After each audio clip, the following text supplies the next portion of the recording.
Hello, everyone. Welcome to a special episode of You Could Hie to Kolob podcast. My name's Daniel. This is my brother Clive. Hello, everybody, and welcome. It's such a great opportunity we have to get together today, Daniel, to able to talk about the new hymn book that's coming out.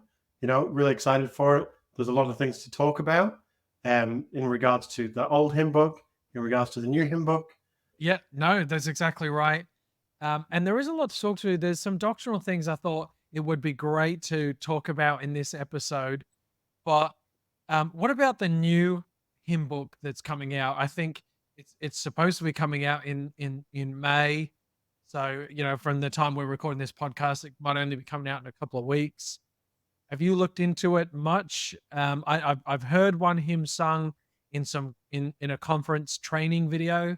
The brethren asked for some youth to sing a new hymn. What else is in there? Yeah, well, you're right. It does come out in May. It comes out the 30th of May. It gets released. It doesn't get released so we can have it as the hymn books we've got now. It gets released digitally first. So we'll be able to look at it on our phones. There's a lot of new hymns. Actually, there was 17,000 new hymns submitted. So there's a lot of people that were really into it, which is great. And the actual church actually had 150 volunteers that were going to go through the hymns and try and work out, which ones we should pick. They had 5 specific things that the hymns had to feature, though. So they had to increase faith and worship in God, the Eternal Father, His Son Jesus Christ, and the Holy Ghost. They needed to teach the core doctrine of the gospel with power and clarity, invite joyful singing at home and at church, comfort the weary, and inspire members to endure in faith, and unify members throughout the church. So they're the 5 main points they want everyone that's submitted to focus on, and that the hymns can really truly bring the Spirit. It won't be called hymns as it is now. It'll be called Hymns for Home and Church. The church is very focused on what we do at church, we do at home with our families. So, this is going to continue that process. There's a couple of things, Clive. I've got a hymn book, and there's a couple of things I thought I would point out in terms of hymns. Now, when you open up the hymn book, there's a page here that is the First Presidency preface, and we skip over that a lot. There's a couple of interesting things in there that I thought I would mention before we get into the doctrine of hymns, which I really love, and we're going to talk about in a minute. But down here in the first page, kind of near the bottom, we hope to see an increase of hymn singing in our congregations. Now, when I'm given speaking assignments and I go around and speak in different wards, I'm always keen to check out the youth if they are singing or not. And in a couple of wards I've been to, the youth sing really well, and in others maybe they're a bit too cool to sing some hymns. So I thought that was interesting because this hymn book was published in 1985.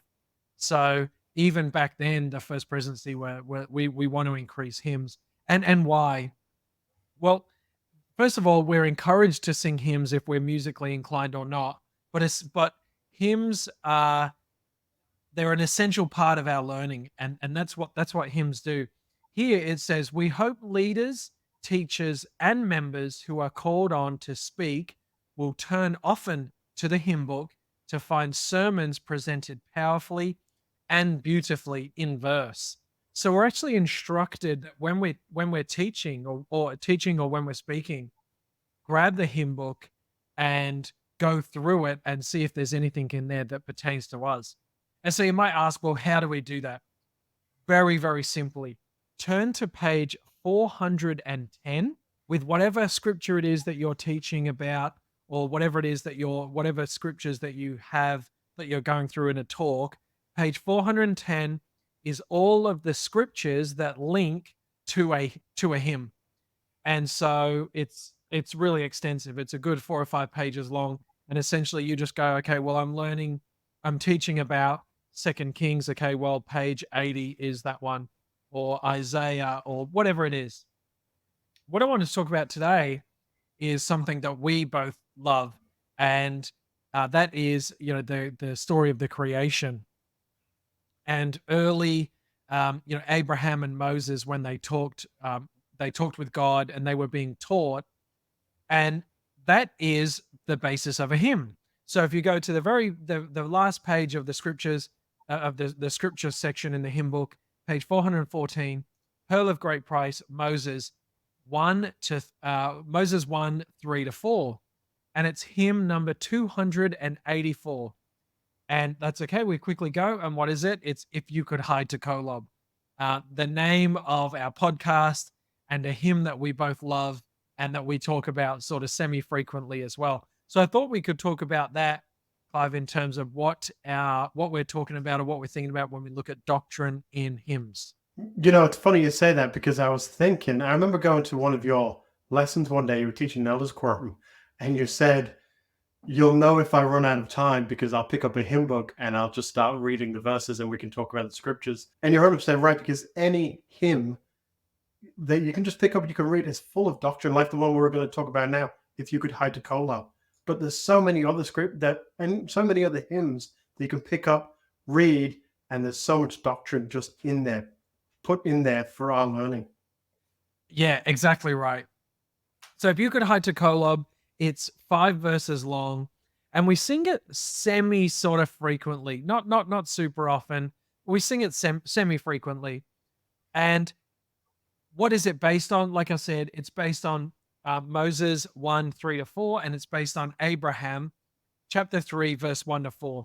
And so, what are they? Well, Moses, like I said, is talking to God. I'm just going to grab my scriptures here. I've got Abraham open. If I look here, so the words of God, so this is Moses chapter 1, verse 1. The words of God which he spake unto Moses at a time when Moses was caught up into an exceedingly high mountain, and he talks to God face to face. And God said, I am the Lord God Almighty, and endless is my name, and I am without beginning of days or end of years, and is not this endless?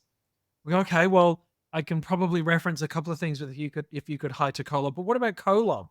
Well, that's in Abraham 3. Abraham has the Urim and Thummim, and he's looking at the stars. He says, I saw the stars, that they were very great. This is Abraham 3, verse 2.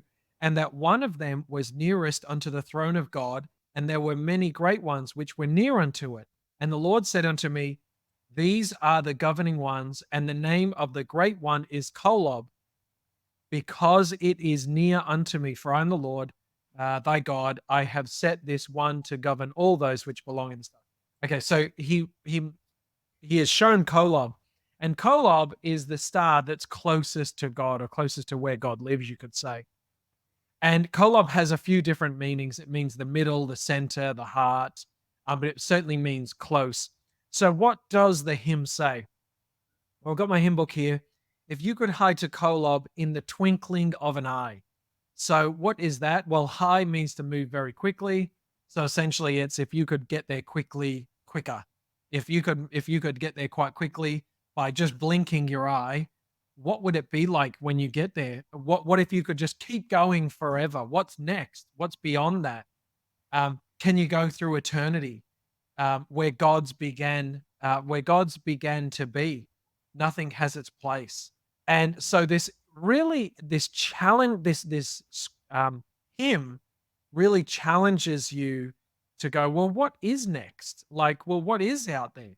And of course, this is how you and I came to this idea that we would call our podcast If You Could Hie to Kolob, because it has such really cool thoughts and really cool doctrine that goes behind this hymn. So that's something I thought I would mention, that when you're looking at hymns, they can be really, really profound doctrinally, and something that's just really exciting and really interesting. Now, a couple of things about If You Could Hie to Kolob, Clive. It was written by William W. Phelps. I'll just put that down. It was written by William W. Phelps in 1856, and in 1857 he actually writes a poem, and he says this. This is really interesting. He says, "Shine with you the stars tonight, where the dog stars ever eye us." The dog stars. It's a constellation. As the upper sons of light, what if Kolob is Cyrus, God, whose Adam with a madam brought our garden seeds from there, nightly singing, here we are.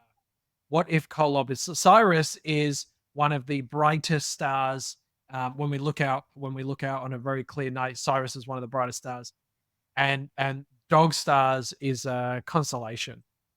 And so William W. Phelps here, he's letting on that maybe he knows, maybe Joseph Smith has told him something that we don't know. Clive, with If You Could Hie to Kolob, and it was put in the choir section of a hymn book because it was determined that the general congregation probably wouldn't be able to sing it to this tune. So it wasn't until our version here in 1985, our current hymn book came out, that the tune was called to a tune was called Kingsfold, which is the town that the guy who wrote it, that's where he came from. And so If You Could Hie to Collar was changed to actually be sung in Kingsfold. And it's interesting because the community of Christ, of course, they didn't have this hymn. The saints had already gone west by the time they started putting some other hymns together. But they use Kingsfold as well in a hymn that they call Creator of the Entwined, which I thought was really interesting because I listened to it on YouTube and it was If You Could Highlight Tokola, that tune, but totally, totally different words. But I think it was interesting, wasn't it, with the Saints early on, where they didn't have music, right? And they kind of just sung hymns to like folklory kind of tunes that they knew. Yeah, exactly. So it is interesting that that's the music's been used for different songs because yeah, for the first time the hymn book came out, the hymn book called Sacred Hymns for the Church of Latter-day Saints, it actually only had 90 hymns with you're right with no music. So yeah, it is interesting. You know, it was more of what the hymn is, more of the praising than the actual singing. You know, it's really interesting that the music didn't come into later. And that was 1835 when the first hymn book came out. You know, comprised by Emma Smith, talks about that in Doctrine and Covenants. But Brigham Young actually brought one out for Europeans in 1840, and that had 271 hymns. I did find that Doctrine and Covenants 25, verse 11, and it shall be given thee also to make a selection of sacred hymns, as it shall be given thee, which is pleasing unto me, to be had in my church. For my soul delighteth in the song of the heart, yea, the song of the righteous is a prayer unto me, and it shall be answered with a blessing upon their heads. And this is a revelation through Joseph Smith to Emma, where Emma is called out to be an elect lady. Well, again, it's you know, the hymn book. It's been released by a few different titles over the years. In 1908, it was called Songs of Zion. Then, as you mentioned before, the current one we've got now was released in 1985 with 341 songs, a few more if you've got your national anthem on there. The new hymn book, at first, we're going to get 12 new songs, and then there'll be more groups of hymns released over the coming months until it's fully completed in 2026. One of the songs we know, as you said, one of the songs was sung by the youth, the choir. One of the songs that used to be in the hymn book is "Come Thou Fount of Every Blessing." That's going to be one of the first released in the group of 12. Right. Now I know that's probably going to be saying in my experience, every single member in Utah is probably going to sing that for every single Sunday until it exhausts them. So it's a very, very popular hymn that they had to take out. Clive, a couple of hymns that I thought I would go through again. Obviously, If You Could Hie to Kolob, we could definitely just dissect that all day. But I just thought I just want to give a little bit of a rough guide of what it is that we're actually singing about. And so I thought I'd find a couple of hymns. Hymn number 131 is a hymn called More Holiness Give Me. And that's based on two scriptures. Both scriptures are found in 3rd Nephi, and it's when Christ is declaring to people that they should be more like him. And so this hymn is the opposite. The hymn is, well, if we're going to be more like you, we need to have improved attributes in our lives. And that's literally what the entire hymn lists. It's just the hymn is literally just an exhaustive list of stuff we need to do to become like Christ as per his request to us when he visited the Nephites. More strivings within, more patience, more sense of care, more pain in grief, more purpose in prayer, more joy in service, more tears for his sorrows. The hymn is just a literal list, and we're just singing a list to remind ourselves of the things that we want to really try to improve in our lives. And I thought that was just really, really, really interesting when you look at it from that perspective. You can look at it a thousand different ways, just like the scriptures. You know, you can read the hymns as you read the scriptures. You can look at one perspective, you can look at another one. Just the way you feel at the time, they all read so differently. Some of them you feel more passionately than others. There's some that you reserve for baptisms and some you reserve for return missionaries. You know, it's a very interesting idea, the fact that we have these hymns to bring out different emotions in us. That's a really good point, actually. What about some of the hymns that are written that are describing the current events of time? Like, there's hymns. We thank thee, O God, for a prophet. There's a line in that hymn that says, "The wicked who will fight against Zion will surely be smitten at last." Like, I can just imagine that being written because the saints back then, 1830s and 1840s, were just being hammered, absolutely hammered, and they're singing, they're pleading to be free of this torment. And the same with "Come, Come, Ye Saints," where it's then flipped around. "Why should we mourn or think our lot is hard?" And then what about this line? "But if our lives are spared again, to see the saints their rest obtain." So they know that they're being continually protected and continually blessed. And so they're saying, if we get spared again, then this and this and this, or "Come, ye children of the Lord, um, finally flee away when the Lord comes again." So, um, just hymns that I really, I love studying that sort of latter day history. When I read these hymns, I can really imagine the torment that the saints were going through, that they're singing about a day when that they can just practice religious freedom, that they were pushing so hard for at the time.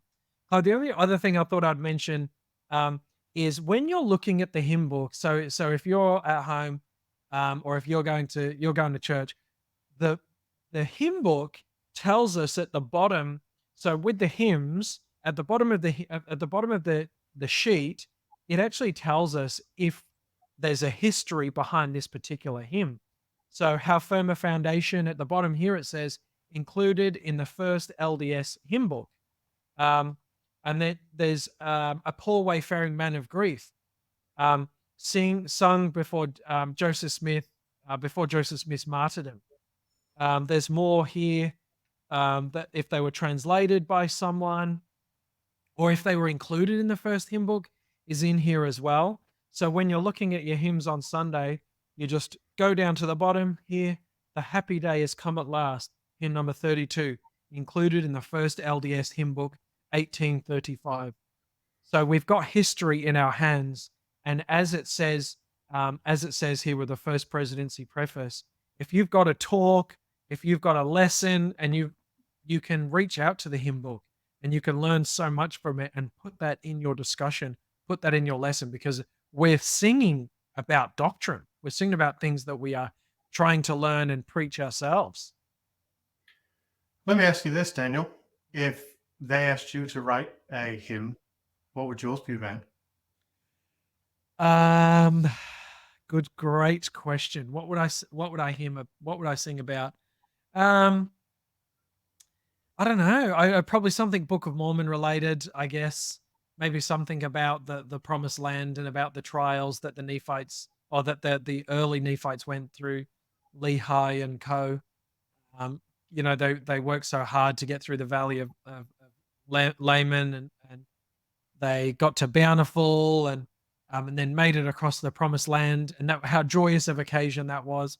I'm not sure. I don't know. That's a bit of a question on the spot. Maybe something like that. Because I'm thinking about that was a trial, but then it ended so well, and now because of their faithfulness, now we have the gospel, and maybe something like that.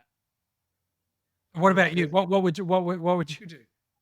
Yeah, I'm not sure. There's a song that my kids really like at the moment. It's called Emma, and it's a song about Emma Smith and the things that she overcame to become the woman she is.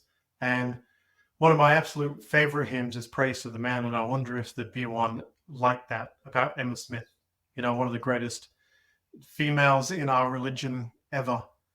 So yeah, probably something along those lines. That's a great answer. That's much better than my answer. What a hymn that would be. I do love Praise to the Man, and number 27 in our current hymn book. One that I'm sure will never leave us. Like another one by William W. Phelps. Just an inspired writer, I think. The way he wrote specific things down and the way that we sing them, constantly praising God. But this one, understanding the trials of Joseph Smith and understanding the things he went through for us. It was never originally Scotland the Brave as the music, but as a tribute to Brother Phelps and his heritage, his Scottish heritage, they decided to do Scotland the Brave. So, I think, if you don't mind, if we end this podcast with the tune of Praise to the Man playing in the background. What a great idea. What an absolutely great outro. What a great hymn. Thanks everyone for joining us.